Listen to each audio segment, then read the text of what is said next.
నమస్తే సార్. నమస్తే madam. Sir నేను ఇప్పుడు అడగబోయే టాపిక్ విషయం పాతదే అయినప్పటికీ కూడా ప్రతిసారి కొత్తగానే ఉంటుంది. Love failure. జనరల్‌గా ఎప్పటినుంచో ఇది జరుగుతున్నదే. కాకపోతే ఏంటంటే మనుషుల్లో ఆ డిప్రెషన్స్ మాత్రం తగ్గట్లేదు అప్పటికి ఇప్పటికి కూడా. రీసెంట్ టైమ్స్‌లో చూస్తే చాలామంది అంటే ఆ అమ్మాయి అవనివ్వండి, అబ్బాయి అవనివ్వండి ఎవరో ఒకళ్ళు అవాయిడ్ చేస్తున్నప్పటికీ కూడా వీళ్ళు వాళ్ళకి కాల్స్ చేయడం, వాళ్ళ దగ్గర నుంచి మెసేజెస్ ఎక్స్‌పెక్ట్ చేయడం. అండ్ ఏదో ఒకటి ఇప్పుడు ఉన్నాయి కదా మనకు వాట్సాప్ లాంటి చండాలాలు ఎన్నో. వీటి నుంచి ఏదైనా ఒక మెసేజ్ అయినా రాకపోతుందా అని చెప్పేసి చూడడం. ఇలాంటివన్నీ జరుగుతూ ఉన్నాయి. దీనివల్ల వాళ్ళ బిజీ స్కెడ్యూల్స్‌లో కూడా వాళ్ళ పనులన్నీ మానుకొని మరీ మెసేజెస్‌కి, ఫోన్స్‌కి అడిక్ట్ అయిపోతున్నారు జనాలు. సో దాని గురించి చెప్పండి సార్. మీరు అన్నట్లుగా ఏంటంటే విషయం పాతదే, కానీ అది నిత్య నూతనమైంది. డెఫినెట్‌గా. లవ్ అనేది కానీ, లవ్ ఫెయిల్యూర్ అనేది కానివ్వండి, అన్ని సమాజాల్లో ఉంది, అన్ని కాలాల్లోనూ ఉంది, రూపం మారింది. అంతే. ఒకప్పుడు లవ్ ఫెయిల్యూర్ ఒక రూపం వేరు, ఇప్పుడు లవ్ ఫెయిల్యూర్ యొక్క రూపం వేరు. ఒకప్పుడు ప్రేమ యొక్క రూపం వేరు, ఇప్పుడు యొక్క ప్రేమ యొక్క రూపం వేరు. కానీ అది ఎప్పుడు జర్నీ చేస్తూనే ఉందండి. కాలానుగుణంగా జర్నీ చేస్తూనే ఉంది. జనరేషన్ ప్రతి జనరేషన్కి ఉంటూనే ఉంది ఈ ప్రేమ అనేది. కానీ ఇప్పుడు మనకి వస్తున్న సమస్య ఏంటంటే దాన్ని ఎలా ఫేస్ చేస్తున్నారు అనేది గమనించాలి. లవ్ ఫెయిల్యూర్ అనేది ఈరోజు కొత్తగా ఈ జనరేషన్కి వచ్చింది కాదు కదండి. ఆల్ జనరేషన్ ఉంది కదా. గతంలో ఒక 20 ఏళ్ళ క్రితమో 50 ఏళ్ళ క్రితమో కూడా లవ్ ఫెయిల్యూర్స్ ఉన్నారు. ఇప్పుడు లవ్ ఫెయిల్యూర్స్ ఉంటున్నారు. అప్పుడు తీసుకున్న విధానం వేరుగా ఉంది, ఇప్పుడు దాన్ని తీసుకుంటున్న విధానం వేరుగా ఉంది. అంటే మీరు జనరల్గా ఎక్కువ చూడండి లవ్ ఫెయిల్యూర్లో అది ఒక పాత్రము, నీ సుఖమే నేను కోరుకున్నా ఇట్లా ఏదో అనేవాళ్ళు. అంటే నాతో సరిగ్గా ఉన్నా లేకపోయినా, నాకు దక్కకపోయినా, తను నా లైఫ్లో లేకపోయినా తను హ్యాపీగా ఉండాలి, నువ్వు ఎక్కడున్నా బాగుండాలి, నువ్వు బాగుండాలి, నువ్వు సంతోషంగా ఉండాలి, అదే నాకు సంతోషంగా వాళ్ళు. ఇప్పుడు ఎలా ఉందంటే నువ్వు నా లైఫ్లో లేకపోతే, నేను సంతోషంగా లేకపోతే నువ్వు మాత్రం ఎందుకు సంతోషంగా ఉండాలి. ఇప్పుడు అలా ఉందా? అలాంటి యాక్టివిటీ మనకు కనిపిస్తూ ఉందండి. ఓకే. ఈరోజు మనం అది చూస్తున్నాం కండి. కొంతమంది ఏమో సెన్సిటివ్ పీపుల్ ఏమో డిప్రెషన్కి వెళ్తున్నారు, కొంతమంది ఏమో బ్లాక్మెయిలింగ్కి వెళ్తున్నారు కదా. ఆ లవ్ స్టోరీ ఇప్పుడు బ్రేకప్ అయిపోగానే పాతవన్నీ ఏదో ఇప్పుడు ఈ రోజుల్లో ఏంటంటే కొన్ని గతంలో ఏమి ఉండేవి కదా, కానీ ఇప్పుడు ఏదో వీడియోస్ చాటింగ్లు అన్నీ వస్తున్నాయి కదండి. సోషల్ మీడియా యాక్టివ్ అయిన తర్వాత చేస్తున్నాయి కదా. అప్పుడు వీళ్ళు బాగున్నప్పుడు ఏదో కొన్ని వీడియోస్ షేర్ చేసుకోవడము, కొన్ని చాట్లు చేసుకోవడము ఉంటారు కదండి. ఇవి చూపించి కూడా ఆ అబ్బాయిని కానీ అమ్మాయిని కానీ ఇబ్బంది పెడుతున్న సంగతి మనం చూస్తూ ఉన్నాం. అదే సార్, ఇలాంటి విషయాలు పెద్దవైనప్పుడు ఈ సోషల్ మీడియాలో కూడా ఇవన్నీ బాగా వైరల్ అవుతా ఉన్నాయి కదా. వాళ్ళ చాటింగ్స్ కానివ్వండి, మామూలుగా ఏదో ఒకటి. అవునండి. సో అంటే దాన్ని డీల్ చేసే విధానం మారింది. అలాగే మీరు అన్నట్లుగా ఏంటంటే ఇటీవల కాలంలో గమనిస్తే డిప్రెషన్ ఎక్కువ అవుతుంది. డిప్రెషన్ ఎక్కువ అవుతుంది. అంటే ఒక వ్యక్తిని మనం ఇష్టపడ్డాము, కొంతకాలం జర్నీ జరిగింది, ఇద్దరు ఇష్టపడ్డారు, కొంతకాలం జరిగిన తర్వాత ఎవరో ఒకరు ఈ బంధం నుంచి వెళ్ళిపోవటం చూస్తున్నాం. అంటే బ్రేకప్ అయిపోతుంది. అబ్బాయి కావచ్చు, అమ్మాయి కావచ్చు, ఎవరో ఒకరు దీని నుంచి వెళ్ళిపోతున్నారు, మూవ్ అయిపోతున్నారు అనమాట. ఒకళ్ళు మూవ్ కాలేకపోతున్నారు. ఆ మూవ్ కాని వాళ్ళు ఇబ్బంది పడుతున్నారు, మూవ్ ఆన్ అయిపోయిన వాళ్ళేమో హ్యాపీ. ఇప్పుడు మీరు ఒక బంధంలో ఉన్నారు, ఎక్కడి నుంచి మీరు వెళ్ళిపోయారంటే మూవ్ ఆన్ అవుతున్నారు, భవిష్యత్తులో మళ్ళీ ఇంకో బంధం వస్తుందో ఏదో అనుకుంటున్నారు, వెళ్ళిపోతున్నారు. వీళ్ళేంటి ఇక్కడ ఆగిపోతున్నారు, మూవ్ ఆన్ కాలేక ఈ బంధంలో ఉండే అనుభూతుల్ని అప్పటి యొక్క వాటిని తలుచుకుంటూ వీళ్ళు నెమ్మదిగా డిప్రెషన్కి వెళ్ళటం అనేది మనం చూస్తూ ఉన్నామండి. ఇక్కడ మీరు అంటే యువత కానీ ఎవరైనా అర్థం చేసుకోవాలంటే ఏది జర్నీ కూడా కొంతకాలం ఉంటుంది, తర్వాత వస్తుంది. ఈరోజు మనం మ్యారేజ్ చూస్తున్నాం, మ్యారేజ్లోనే డైవర్స్ వస్తున్నాయి.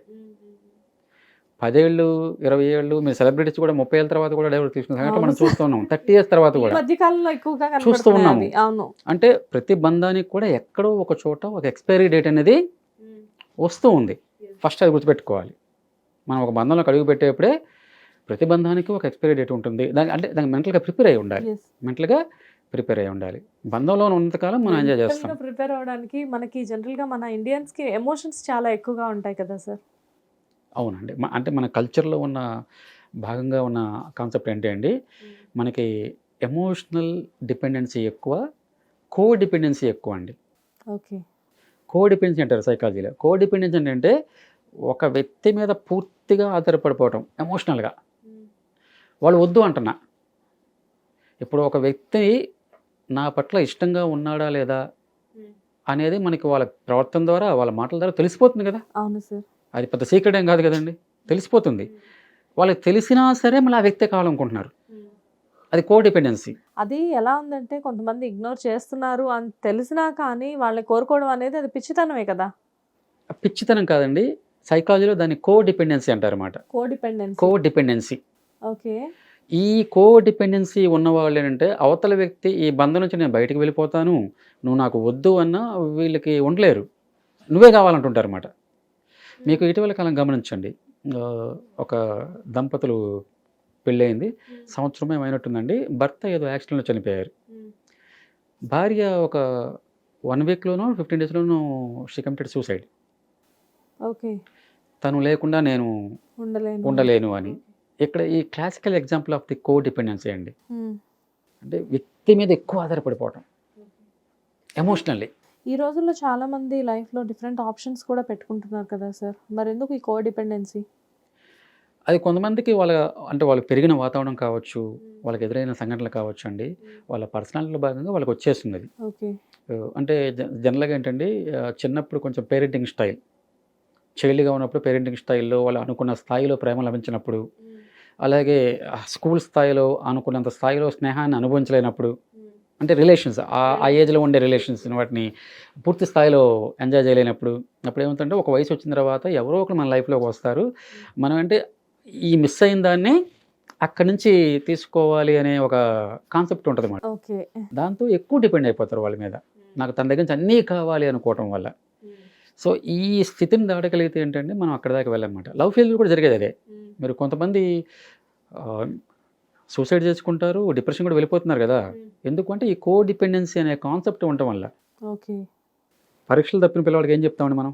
ఏం చెప్తాము? మళ్ళీ ట్రై చేయమని చెప్తాము, మళ్ళీ రాసుకో, చదువుకో, మళ్ళీ రాసుకో అని చెప్తాము. సో ఇప్పుడు తప్పావు, నెక్స్ట్ టైం మళ్ళీ ఎగ్జామ్ వస్తుంది. సో అంతేనండి, ఒక పరీక్ష తప్పిన విద్యార్థికి మనం ఏం చెప్తాము పిల్లవాడు? అంతే. మళ్ళీ ఎగ్జామ్కి మళ్ళీ బాగా ప్రిపేర్ అవ్వండి, బాగా రాయండి, పరీక్ష పాస్ అయిపోతుందని చెప్తామండి, అంతే కదా. సో అలాగే ఒక ఎంకరేజ్మెంట్ ఇస్తాము, తనకు హోప్ ఇస్తాము, నువ్వు మళ్ళీ పాసే అవకాశం ఉందని హోప్ ఇస్తాము.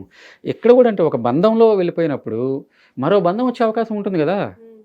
నీకు ఎక్కడితో ఎండ్ అయిపోవట్లేదు కదా, జీవితం అంతటితో ఎండ్ అయిపోవట్లేదు కదా, నువ్వు ఇంకా లైఫ్లో మూవ్ ఆన్ అవుతూ ఉంటావు. మేబీ చెప్పలేం కదండి, మీకు ఎంతకంటే మంచి బంధం కూడా వచ్చే అవకాశం ఉండొచ్చు కదా. ఇప్పుడు మీరు ఏదైతే అనుభవించారో, ఇక్కడ ఎంత మంచిగా ఎంత చక్కగా సంతోషంగా జీవించారో ఒక బంధంలో, అంత దానికి మించింది రావచ్చు కదా. అవును. సో ఈ ఆలోచన కనుక ఉంటే వీళ్ళు అక్కడే ఆగిపోవటం అనేది జరగదండి. సో ఇది ఎప్పుడు గుర్తుపెట్టుకోవాలండి, లైఫ్ ఎవరి కోసం ఆగదు, నెంబర్ 1 పాయింట్. సో అలాగే ఎప్పుడు ఏది కావాలో అది ఇస్తూనే ఉంటుంది జీవితం. ఓకే. ఇప్పుడు ఈరోజు మీకు వెళ్ళిపోయారు అంటే సమ్వన్ మీకు లైఫ్లో ఎవరు వచ్చే అవకాశం ఉండొచ్చు అనేది ఆ హోప్ పెట్టుకుంటే, యువత ఇప్పుడు ఇలా డిప్రెషన్కి వెళ్ళడం కానీ, లేదంటే లవ్ ఫెయిల్యూర్ కాబట్టి తీవ్రమైన నిర్ణయాలు తీసుకోవడం కానీ అనేది ఉండదండి. Okay. Thank you sir. Thank you madam. बड़ा एंटरटेनमेंट वाला आ गया बिजी सेंटर लोगों का ली ఏమే సక్కు సక్కేంద్ర సక్కు సక్కు బాయ్ బాయ్ బాయ్ బాయేంద్ర భార్గవ్ హాయ్ బాయ్. గిరాకి వచ్చే టైం ఏంది, కస్టమర్లు వస్తున్నాడు, రేడికి వెళ్ళి పీగురి. కస్టమర్లు వస్తున్నారు కదా, మాత్రం పొగరు ఉంటుంది మరి. తగ్గించేద్దాం పొగర్ని. డబ్బులు కట్టేస్తావేంటి కొంప తీసి? లేదు, కస్టమర్లు ఆపేద్దాం. పదా మరి మన బిజినెస్ స్టార్ట్ చేద్దాం.